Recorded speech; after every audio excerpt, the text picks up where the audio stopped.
The assassination of Abraham Lincoln sent shockwaves through the country that can still be felt today, 150 years later. The country had just been through a brutal civil war. The process of reconstruction was just beginning, and a single gunshot at Ford's Theater robbed the country of its central figure. It was the first successful assassination of a U.S. president, but not the last. 2 more presidents would be assassinated in the next 40 years. One question that lingers today is how it was allowed to happen. How did a celebrity actor not sympathetic to the president's cause sneak up on the president at a show and assassinate him? Why did President Lincoln's security fail that night at Ford's Theater? The United States Secret Service, tasked with protecting the president and other elected leaders, as well as finding counterfeit currency and removing it from the market, was created on July 5, 1865. This was only 3 months after President Lincoln was shot. Before that, presidents weren't protected by a federal agency, but by a limited group of bodyguards. This let bad actors get close to presidents with little resistance in a way they would never be able to today. The first attempt on the life of a U.S. president wasn't Lincoln, but happened 30 years earlier against Andrew Jackson. Richard Lawrence, a disgruntled house painter with a history of mental illness, attempted twice to shoot the president, but the guns jammed due to rust. Jackson saw this and chased the would-be assassin down, severely beating him with his cane before he was removed. The target was uninjured, but the same couldn't be said for the shooter. Despite this close call, presidential security hadn't advanced much by the time Abraham Lincoln sat in the White House. He was the most controversial president to that date, hated by half the country for his staunch anti-slavery stance and his unwillingness to let the Union break up. The Union won the war, but many Confederate loyalists were unwilling to accept defeat. That didn't keep Lincoln from venturing out into public with limited security, as most presidents only went with a single security officer or patrolman protecting them. Some past presidents, like Thomas Jefferson, walked to their own inauguration. It wasn't unusual that when Lincoln went to see a performance of Our American Cousin, he only had Officer John Frederick Parker of the Metropolitan Police Department of the District of Columbia with him. The idea of a presidential assassination wasn't high on people's minds in 1865, as neither Lincoln nor his security companion were concerned with constant protection. Parker was assigned to guard the theater box where Abraham and Mary Todd Lincoln and their companions Henry Rathbone and Clara Harris were seated. While he stayed at his post at the start of the play, he would later claim Lincoln had released him at his service at intermission, and Parker went to the local tavern with some of Lincoln's servants. He wasn't at the theater when John Wilkes Booth snuck into the president's box and shot him. The exact circumstances of Parker's absence were hotly debated, and he was placed on trial for dereliction of duty less than a month after the assassination. Today, a Secret Service agent leaving their post and abandoning the president to get shot would be an open and shut case. In 1865, presidential security was a very informal affair, and the charges against Parker were quickly dismissed. Not only was he a free man, but Parker was assigned to be Mary Todd Lincoln's bodyguard as she moved out of the White House. While the law had forgiven Parker's negligence, Mrs. Lincoln never would, and she made it clear she blamed Parker for her husband's assassination. While some speculated that he may have been complicit in the assassination, he was never charged in connection with a criminal conspiracy. The most likely answer for Parker's role in Lincoln's death is that he was a lazy officer looking for an excuse to beg off work. This theory got a big boost in 1868 when his undistinguished career with the police force ended after he was fired for sleeping on the job. The lack of protection for Lincoln made his assassination easy, but another major factor is that John Wilkes Booth was a very unlikely figure for a presidential assassination. Most would-be assassins are mentally ill, political radicals, or have financial grievances against the president. John Wilkes Booth was one of mid-19th century America's most famous and well-regarded actors, one of the prominent Booth theatrical family. His sympathies with the Confederates and his support for slavery was well known, but as a member of high society, few would have seen him as a security risk. His hatred for Lincoln curdled into violence when Robert E. Lee surrendered to the Union, and he believed the war was ongoing because of a sector of the Confederate Army, led by General Joseph E. Johnston, was still fighting. John Wilkes Booth made a uniquely dangerous presidential assassin because of his access to the full floor plan of Ford's Theater. He was not in the cast of the show at the theater that night, but he had been one of the first lead actors to star in a play there after it was opened in 1962. He had previously been invited to meet Lincoln in his booth while performing there, declining due to his hatred for the president. This gave him the opportunity to case the president's seating area, something that became deadly when he joined an assassination plot years later. Booth began conspiring to kill or kidnap Lincoln as the 1864 election approached, once Confederate fortunes on the battlefield were waning. He originally planned to assassinate multiple figures, including Vice President Andrew Johnson, an anti-slavery Union loyalist, and Secretary of State William Seward. Booth put his plan to kill Lincoln into effect in a hurry after picking up his mail at the theater and learning Lincoln would be be there that night. While security was lax, Booth was far more thorough than most presidential assassins. He used his access to the theater to drill a hole into the door of the presidential box, letting him spy on the first family and pick the perfect time to make his move. He deputized two of his co-conspirators, George Atzerodt and Lewis Powell, to assassinate the other targets. Atzerodt backed out, and Powell nearly murdered Seward at his own home before being wrestled away by the Secretary of State's son. It was only Booth who successfully hit his target, shooting Abraham Lincoln in the back of the head while shouting the line that would become famous, "Sic semper tyrannis." Booth was nearly captured by Major Henry Rathbone in the immediate aftermath, but escaped by leaping from the balcony, injuring his leg in the process. Lincoln succumbed to his wounds a day later, and the pursuit of the assassin and his co-conspirators was one of the biggest manhunts in American history at the time. Booth's co-conspirators were quickly rounded up, but Booth stayed on the lam for over a week before being shot in a standoff with Union soldiers. 8 co-conspirators were tried, with Powell, Atzerodt, David Harold, and Mary Surratt being sentenced to death by hanging. In the angry atmosphere after the assassination, even Dr. Samuel Mudd, who treated the injured Booth, was convicted and sentenced to life imprisonment. He was pardoned in 1869. After Lincoln's assassination, the importance of presidential security was made clear, but Congress wasn't quick to act. The country was in shambles and barely functioning as a single nation after the Civil War, and the priority was on Reconstruction. The Secret Service was founded only months after the assassination, but its focus was on fighting counterfeit money. While today counterfeiting is a niche crime for small amounts, at the time up to a third of U.S. money was counterfeit. The agency's mission soon expanded to investigating a wide range of federal crimes, ranging from illegal gambling to murder. The agency began building a law enforcement apparatus, but presidential security was still left to local police departments and private security until a pair of assassinations in the latter part of the 19th century made clear just how flawed the current system was. President James A. Garfield had only been in office for 4 months when he was ambushed at a train station in Washington, D.C. by Charles J. Guiteau, a disgruntled lawyer who believed he had been instrumental in Garfield's election and deserved a political appointment. He had only been a minor speechwriter and had a history of mental illness, and stalked Garfield for weeks before making his move. He shot Garfield twice non-fatally before being apprehended, but poor medical treatment led to infections that claimed the president's life 79 days later after the shooting. Guiteau was apprehended after the shooting by local policeman Patrick Carney, who didn't even bother to take the gun off the assassin before taking him in. Guiteau was executed for the assassination, but many experts say the fault for Garfield's death lies with his doctors. It was another case of an assassin with a grievance getting too close to a president with little to no security. It was only 20 years later when President William McKinley became the next president to fall prey to an assassin and lack of security in 1901.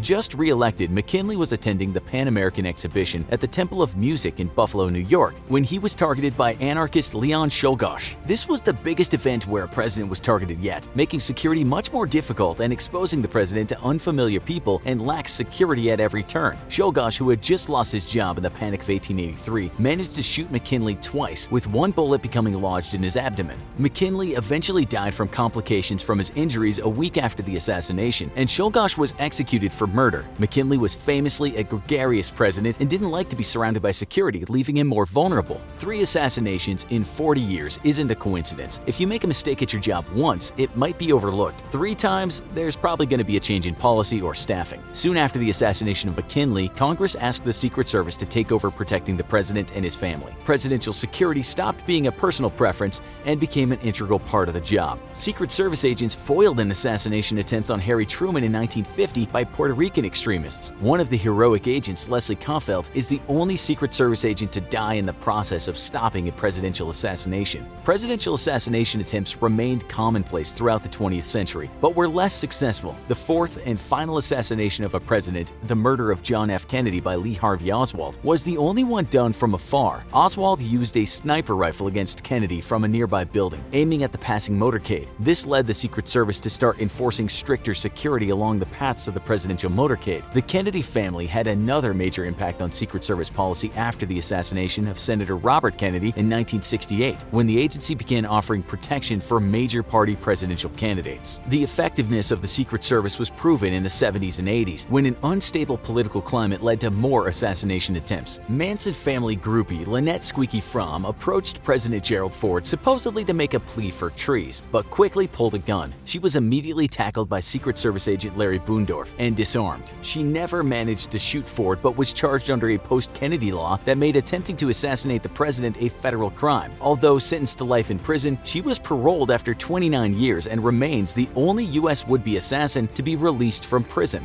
A far more serious attempted assassination happened less than a decade later when John Hinckley, a mentally ill man obsessed with Jodie Foster, shot newly elected President Ronald Reagan only months after his inauguration. Reagan, his press secretary James Brady, a Secret Service agent, and a local policeman were all injured, but all survived. Agents shielded Reagan from further shots and tackled Hinckley, who was eventually found not guilty by reason of insanity and confined to a mental institution. Presidential protection has changed with the decades, and every attempted assassination led to an update in the security process. So how did Abraham Lincoln, maybe the president with the most enemies of any in history, get shot in his theater box with no one noticing? There are many theories about co-conspirators and plots, but it's most likely the answer is that John Wilkes Booth was able to shoot Lincoln because no one saw it coming. A celebrity actor who works at the theater developing an elaborate plot to kill the president while he watches a play sounds like a conspiracy thriller, not history. Every presidential assassination was a unique set of circumstances, and the Secret Service evolves with time. Their proactive approach now has worked, with no assassination attempts since 1981. Alas, for Abraham Lincoln, no one thought presidential security was needed until it was. Now, what we need for you to do is to click one of these two videos. Both are going to be great videos